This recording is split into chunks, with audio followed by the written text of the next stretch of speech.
आहे ती कोकणासाठी केलेली आहे, काय भावना?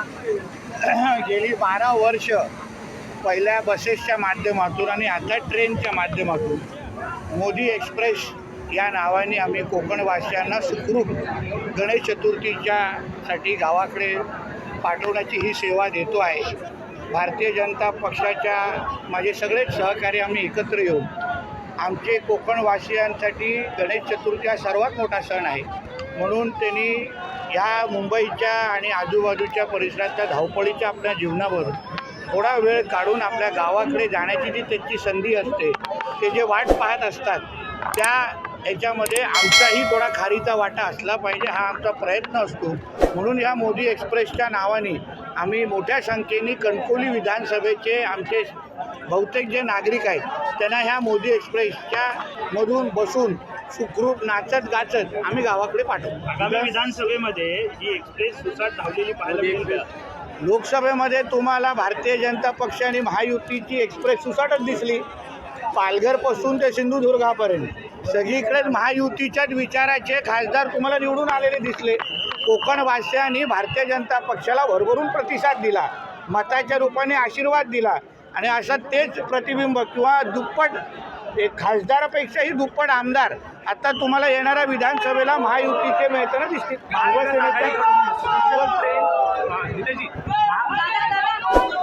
महाविकास आघाडीकडून या special trains for special game अशी टीका करण्यात येते आहे. खरं तर पहिल्यांदा तुम्ही करत नाही. माझं म्हणणं आहे, आमचे विरोधक किंवा महाविकास आघाडीचे जे आमचे विरोधक आहेत, भारतीय जनता पक्ष अगर 5 ट्रेन सोडत असेल तर त्यांनी 6 तरी सोडावेत. सकारात्मक स्पर्धा आमच्याबरोबर करावी. नुसतं टीका करून ह्यांची फक्त पोटं भरण्याचं काम हे लोक आत्तापर्यंत करत आलेले आहेत. पण रस्त्यावर उतरून कोकणवासियांची आणि महाराष्ट्राची सेवा फक्त भारतीय जनता पक्ष आणि महायुतीचेच घटक पक्ष आमचे करतायत. म्हणून ह्या महाविकास आघाडीच्या आमच्या नेते मंडळींना पक्षांना सांगेन, जनाची नाही मनाची असेल तर आम्ही ज्या पद्धतीने कोकणवासियांची सेवा करतोय ते करण्याचा प्रयत्न करा. आम्ही तुमचंही कौतुक करू. शेवटी चांगल्याला चांगलं म्हणणं हे माणुसकीचा धर्म आहे. पण आजकाल महाविकास आघाडीच्या लोक टीका सोडून आणि घाणेरडं राजकारण सोडून ज्यांनी छत्रपती शिवरायांना सोडलं नाही तर मग आम्ही तर फार लहान आहोत. ठाकरेंचा बालेकिल्ला म्हणून आहे, ते कोकणाकडे वारंवार बघितलं जात होतं आणि अशी देखील एक चर्चा केली जात होती. हो, बालेकिल्ला म्हणजे जिथे एकही खासदार नाही, जिथे एकही आमदार नाही, तो ठाकरेंचा बालेकिल्ला. जिथे ठाकरेंना 2-2 तास बिळात लपून मग पोलिसांच्या घराण्यामध्ये बाहेर काढायला लागतं, त्याचा अगर तुम्ही बालेकिल्ला असं विश्लेषण करत असेल तर बालेकिल्ला ह्या शब्दाचं संशोधन झालं पाहिजे असं मताचं मी आहे. नाना पटोले काही वेळापूर्वी असं बोलले की नितेश राणे वारंवार म्हणतात की सागरवर माझा बॉस बसतो, तर पोलीस महासंचालक यांचं नातं काय, म्हणजे अशा पद्धतीने टीका केली.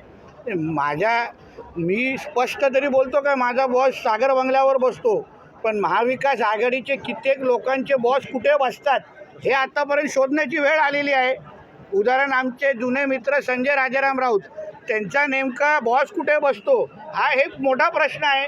नाना पटोलेंचा पण जुना बॉस हा सागर बंगल्यावरच होता, आज 10 जनपथवर आहे. परत कधी सागर बंगल्यावर त्यांचा बॉस येईल हे सांगता येत नाही, म्हणून त्यासाठी विधानसभेची वाट पाहावी. संजय राऊत असे म्हणतात की सरकार कुठेतरी वायफळ खर्च जो आहे तो सध्या करत आहे.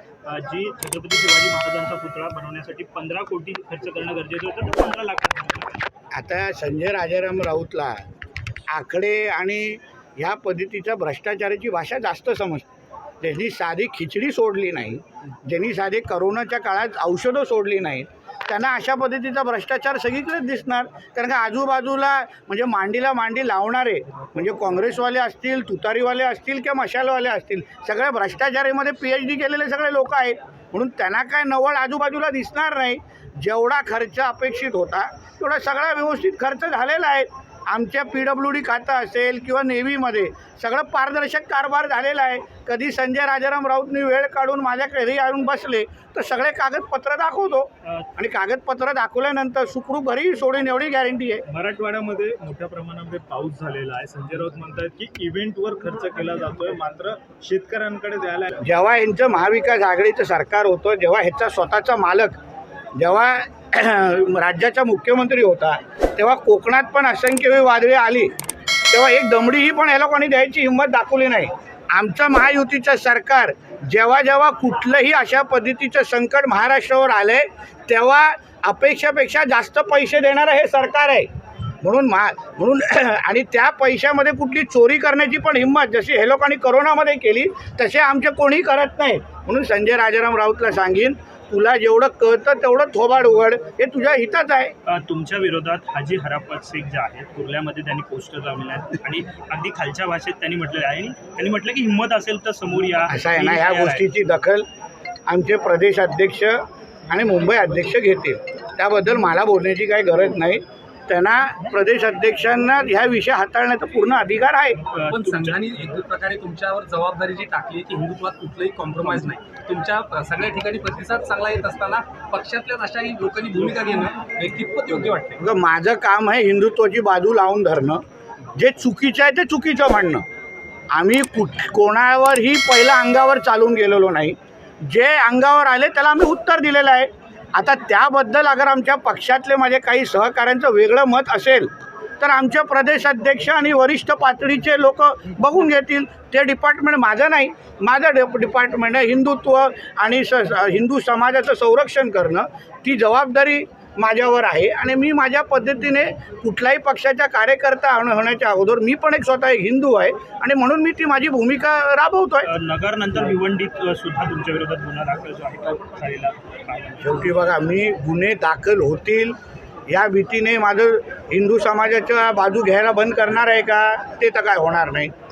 जे आमच्या अंगावर चालून येतील त्यांच्या विरोधात मी बोलणार आहे. म्हणून ह्यांना कुठेही कितीही गुन्हे दाखल करून दे, मी माझ्या धर्मासाठी जेवढा आवाज उचलायचा आहे, जेवढा आक्रमक व्हायचं आहे, मी आक्रमक ह्या पुढेही होणार. शरद पवारांनी एक वक्तव्य केलेलं आहे की संख्याबळ जे आहे ते महत्त्वाचं असणार आहे मुख्यमंत्री पदासाठी. तेव्हाच जे आहे ते ठरेल कुठल्या पक्षाचा मुख्यमंत्री असेल. म्हणजे वारंवार म्हणतात की जाहीर करायचे. म्हणजे उद्धव ठाकरेची लायकी दाखवून दिलेली आहे अप्रत्यक्षपणे. उद्धव ठाकरे जे दिल्लीला गेले म्हणजे नुसतं मुजरा करायचा राहिलेला, बाकी सगळे कार्यक्रम करून आलेले होते मुख्यमंत्री पदासाठी. आता पण ज्या आरती पवार साहेबांचे सारखे ज्येष्ठ महाविकास आघाडीच्या नेतृत्वाने अगर अशी भूमिका घेतली तर उद्धव ठाकरेचं दुकान मुख्यमंत्री संदर्भात कायमस्वरूपी बंद झालेलं आहे. सर, बलात्काराचा आरोप असणाऱ्याला काल पक्षप्रवेश देण्यात आलेला आहे मातोश्रीवर. त्यावर कुठेतरी आता उभाटा गटात नाराजी झाली. शेवटी उद्धव ठाकरेंच्या त्या उभाटामध्ये अशाच पद्धतीचे लोक आज भरभरून भरलेले आहेत. स्वतःचा मुलगा जो त्याच्याबरोबर राहतो त्याच्यावर बलात्काराचा आणि सामूहिक बलात्काराचा दिशा साल्यांचा आरोप आहे. ज्याच्याबरोबर तो काल शिवबंधन बांधून घेत होते उद्धव ठाकरे, त्या संजय राजाराम राऊतवर डॉक्टर स्वप्ना पाटकरने हल्लीच आरोप केलेले आहेत. म्हणजे आता तुम्हाला उभाटामध्ये अगर प्रवेश करायचा असेल तर तुमच्या बायोडेटावर तुम्हाला उल्लेख करायला लागेल किती महिलांचा आम्ही अत्याचार केलेला आहे, किती बलात्कार केसमध्ये आमचं नाव आहे. जेवढे जास्त केस आहे तेवढा लवकर प्रवेश, हे आता क्वालिफिकेशन उभाटाचं तयार झालेलं आहे. एसटीचं आंदोलन आहे, कोकणात जाणारे सगळे चाकरमाने आहेत, त्यामुळे मी कालपासून त्या आंदोलनावर आम्ही नजर ठेवून आहे. माननीय मुख्यमंत्री आणि आमचे उपमुख्यमंत्री देवेंद्र फडणवीस साहेब आणि दुसरे उपमुख्यमंत्री या सगळ्या घटनेवर बारकाईने लक्ष आज त्याच्याबद्दल बैठकी आहेत. आमचे गोपीचंद पडळकर असतो, आमचे सदाभाऊ खोत असो, हे सगळ्या जणांनी एस टी कामगारांची बाजू लावून धरलेली आहे. मला विश्वास आहे येणाऱ्या काही तासामध्ये दिवसांमध्ये एस टी कर्मचाऱ्यांच्या मनाप्रमाणे गोड बातमी येईल आणि त्यांनाही गणपती बाप्पा मोरया बोलण्याची संधी भेटेल. एक बातमी समोर आलेली आहे की भाजपचा मुख्यमंत्री व्हावा यासाठी संघाने आता नवनवीन रणनीती जी आहे ती आखलेली आहे आणि तसे प्रयत्न जे आहे ते संघ मैदानात उतरले आहे. शेवटी बघा, ही वरिष्ठ पातळीची रणनीती आहे. तुम्ही एका छोट्या कार्यकर्त्याला तो प्रश्न विचारू नये असं माझं मत आहे.